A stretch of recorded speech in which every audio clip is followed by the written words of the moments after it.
Hi, thanks for tuning in. So it's Stuart, the classical record collector.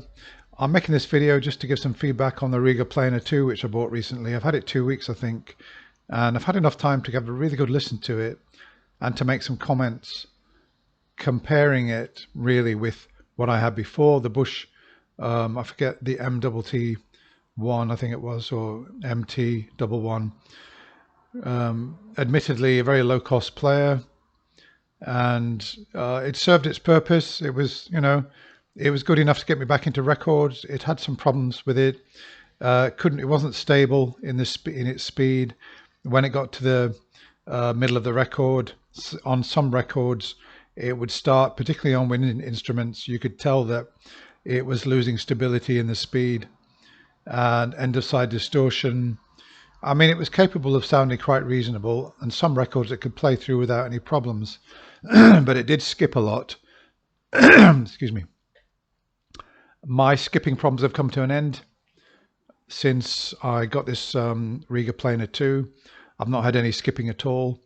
So with the previous record player, if it hit something in the groove, it would just skip, skip, skip, skip. I've noticed with this player, when it hits the same obstruction, it somehow gets over it and keeps going. You just hear a sort of click, and then it just keeps going. So as for the sound, there's obviously no comparison. Now, obviously, I mean, come on. As soon as I dropped the stylus on the very first record, it was like, I know it's a cliche, it was like taking the veil off the music. It was, fabulous to hear that level of quality. And across the board, it's just superior in every single way. Now, somebody left a comment on my channel a few days ago saying, oh, you listen to CDs, it's less trouble, etc., etc., etc. Look, for me, the priority is sound quality, not convenience. That's why I listen to records. And if you prefer CDs, fine, good for you, go and listen to CDs. But there's no point leaving messages on this channel saying, oh, listen to CDs, they're better, etc. Okay, if you think CDs are better, what are you doing on this channel? Go and listen to CDs and don't waste time on here. And the same person made the comment that, oh, that Bush player sounded all right. You need to go and have therapy if you think you need to spend £350. Why did you do that? Some people have got no intelligence. Look, no matter how good a system I've got here, I could have a £50,000 turntable. When I record it and upload it onto YouTube, it's not the same, is it? I mean, it's turned into digital for one thing, it's compressed for another below MP3 quality. You're not hearing, in order to hear how good my system is, you would have to be here. You can't evaluate a record player listening to a YouTube video. I know that I make videos, of my record player playing music. That's just to sort of create some interest. It's not to demonstrate that, wow, I've got this great sounding system. In order for that, you'd actually have to come to me and listen to my system, but you're not going to, because I'm not going to invite anybody. I've got no need to prove any points. So just go and listen to your CDs, enjoy yourself with these CDs, and stop bothering us who prefer vinyl. Why do I prefer vinyl? I don't know. The sound seems to be more compelling. I seem to enjoy the music more. When I'm listening to CDs and streaming, I tend to get a bit fed up. I don't really go out of my way to listen to music if I've got CDs and streaming. Whereas with records, because I really enjoy listening to the sound, to the music, because what I perceive to be better quality and more compelling and involving music, then I'm listening to a lot more.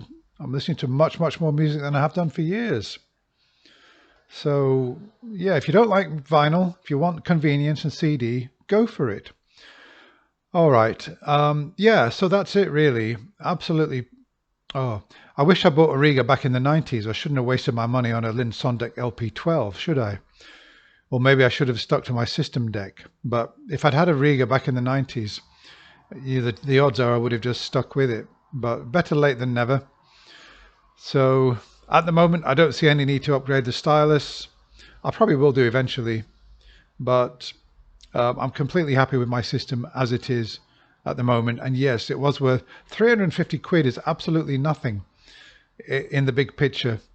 I mean, I divorced recently, 2 years ago. I hate to tell you how much maintenance I was paying per month, but it would be enough to buy several Regas in 1 month. Never mind, one 350 quid Rega. So 350 pounds for a piece of kit that can do what this record player can, really bring music to life, is an absolute bargain, believe me. Particularly, I do believe the law of diminishing returns. Yes, I know that if I spend 1,500 or 2,000, the sky's the limit. You will get better. I know you will. But in terms of the law of diminishing returns, I think that I've probably got, I don't know, probably 80% of what is possible. And that if I spend 2 or 3,000 more, I could have 95% of what's possible. But what I've got at the moment, I think I really enjoy. I don't see any need to upgrade anything at present, but I wouldn't rule it out for the future.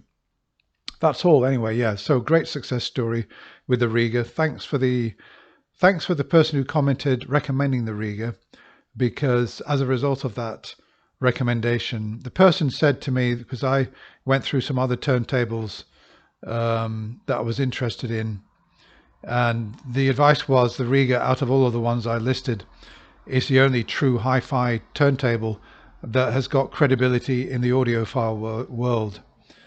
The rest of them, they look nice and everything, and they may be okay, but it's unlikely that they would be as good as the Rega for the money. So yeah, I'm glad I took that advice. I'm very happy with it.